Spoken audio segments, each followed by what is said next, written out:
Nellore Magunta layout Krishna Chaitanya junior కళాశాలలో తూర్పు రాయలసీమ ఉపాధ్యాయ MLC పరుతిరెడ్డి Chandrasekhar రెడ్డిని నెల్లూరు, చిత్తూరు, ప్రకాశం జిల్లాల ప్రైవేట్ పాఠశాలల కరస్పాండెంట్లు మర్యాదపూర్వకంగా కలిశారు.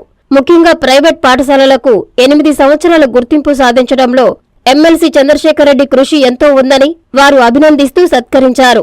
అంతేకాకుండా ఇప్పటి వరకు 3 సంవత్సరాలు గుర్తింపు కలిగిన పాఠశాలలకు కూడా 8 సంవత్సరాలు వర్తించే విధంగా నేడు జీవో నంబర్ 90ని తీసుకురావడం ఎమ్మెల్సీ చంద్రశేఖర్ రెడ్డి ఘనత అని కొనియాడారు. రెన్యువల్ కు ఆన్లైన్ ద్వారా మాత్రమే కాకుండా ఆఫ్లైన్ ద్వారా కూడా దరఖాస్తు చేసుకునే అవకాశం కల్పించడం సంతోషకరమని అపుస్మా రాష్ట్ర నాయకులు నేతాజీ సుబ్బారెడ్డి అన్నారు. ప్రైవేట్ పాఠశాలల కరస్పాండెంట్ల నుంచి ముఖ్యమంత్రి వైఎస్ జగన్మోహన్ రెడ్డికి ఆయన ప్రత్యేక ధన్యవాదాలు తెలియజేశారు. ఈ సందర్భంగా చంద్రశేఖర్ రెడ్డి మాట్లాడుతూ చెప్పాడంటే చేస్తాడంతే అన్న మాటకు నిదర్శనం ముఖ్యమంత్రి వైఎస్ జగన్మోహన్ రెడ్డి గారేనని, ఇచ్చిన మాట ప్రకారం కాంట్రాక్టు ఉద్యోగులను రెగ్యులైజేషన్ చేసి వారి జీవితాల్లో వెలుగులు నింపారని కొనియాడారు. విద్య, వైద్యం ఈ 2 రంగాలకు వేల కోట్ల రూపాయలు ఖర్చు చేసి భావితరాల భవిష్యత్తుకు బాటలు వేస్తున్న ఏకైక సీఎం జగన్మోహన్ రెడ్డేనన్నారు. నేను ఎమ్మెల్సీ ఎలక్షన్స్లో పోటీ చేసే ముందు ఏదైతే నేను మేనిఫెస్టోలో ప్రభుత్వ విద్యాసంస్థలకు కానీ అలానే ప్రైవేట్ విద్యాసంస్థలకు సంబంధించి ఏవైతే సమస్యలు ఉన్నాయో వాటన్నిటినీ కూడా పరిష్కరించే క్రమంలో ఒక మేనిఫెస్టోని రిలీజ్ చేయడం జరిగింది. గెలిచిన తర్వాత గౌరవ ముఖ్యమంత్రి వర్యులు జగన్మోహన్ రెడ్డి గారి దృష్టికి అన్నింటినీ తీసుకెళ్ళినప్పుడు ఆల్మోస్ట్ ఇప్పటికే మేనిఫెస్టోలో పెట్టినటువన్నిటిని కూడా ఈరోజు పరిష్కరించగలిగినామంటే దానికి ముఖ్యమంత్రి గారు కానీ అలానే మంత్రివర్యులు కానీ చేసినటువంటి వారి యొక్క కోఆపరేషన్ అన్నది మరువలేనిది. ప్రధానంగా గవర్నమెంట్ ఇన్స్టిట్యూషన్స్కి సంబంధించి అనేక విషయాల్లో కూడా మనము చాలా పాజిటివ్ నిర్ణయాలను తీసుకురావడం, అందరికీ కూడా ఒక మంచి జరిగేలాగా ప్రమోషన్స్ విషయంలో కానీ ట్రాన్స్ఫర్స్ కానీ అనేకమైనటువంటి కార్యక్రమాలను కూడా మనం చేయడం కూడా గౌరవ ముఖ్యమంత్రి గారి సహకారంతో చేయడం జరిగింది. అక్కడ ప్రధానంగా ఈ కాంట్రాక్ట్ ఎంప్లాయీస్ని కూడా గత 27 సంవత్సరాల నుంచి కాంట్రాక్ట్ వ్యవస్థలో ఉన్నటువంటి వారందరినీ కూడా ఎన్నో ప్రభుత్వాలు వారందరినీ కూడా రెగ్యులర్ చేస్తామని చెప్పినప్పుడు అది కాని పక్షంలో ఇటీవల కాలంలో ముఖ్యమంత్రి గారు రాష్ట్రంలో ఉండే కాంట్రాక్ట్ ఎంప్లాయీస్ అందరినీ కూడా రెగ్యులర్ చేయడం చాలా ఒక మంచి శుభపరిణామం. అది ఒక గట్స్ ఉండే సీఎం గారు తీసుకున్నటువంటి నిర్ణయం. అలానే ప్రైవేట్ ఇన్స్టిట్యూషన్స్కి వచ్చేటప్పటికి మొట్టమొదటి రోజే ఈ 3 ఇయర్స్కి ఒకసారి రెన్యువల్ చేసుకోవాల్సిన పరిస్థితి ఉండింది. దాన్ని ముఖ్యమంత్రి గారి దృష్టికి తీసుకెళ్ళినప్పుడు 8 ఇయర్స్కి ఒకసారి రెన్యువల్ చేసుకునేలాగా అవకాశం ఇవ్వడం కూడా జరిగింది. అది అందరం కూడా చాలా హర్షించాము దాన్ని ఆ రోజున. అయితే గతంలో ఆల్రెడీ ఇప్పటికే 3 ఇయర్స్ తీసేసుకొని ఉన్నారు చాలామంది రికగ్నైజేషన్. అయితే మళ్ళా ఒక రిప్రజెంటేషన్ కూడా ఇవ్వడం జరిగింది.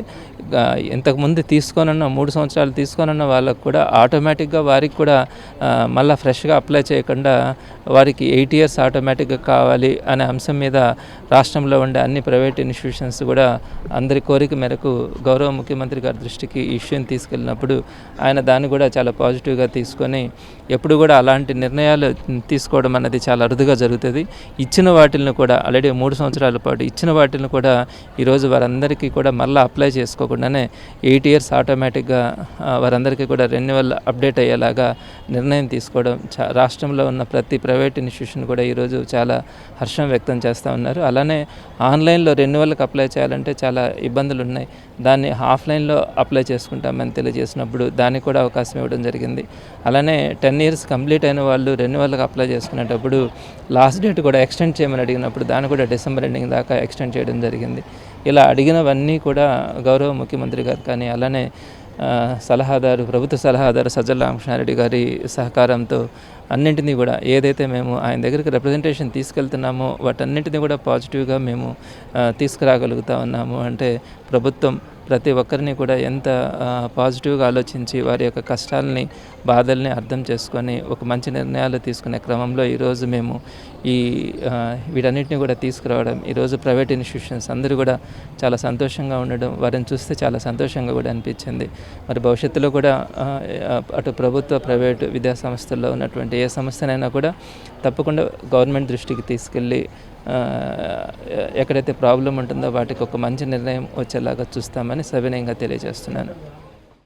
శ్రీ లలితా రుద్ర మహాయజ్ఞం అక్టోబర్ 15వ తేదీ నుండి నవంబర్ 27వ తేదీ వరకు 45 రోజులు లోక కళ్యాణం, విశ్వశాంతి, ధర్మ సంస్థాపనార్థం సమృద్ధి వర్షం పాడి పంటల కొరకు పీఠాధిపతులు శ్రీ రాజరాజేశ్వరానంద స్వామి ఆధ్వర్యమున జరుగుతున్నది.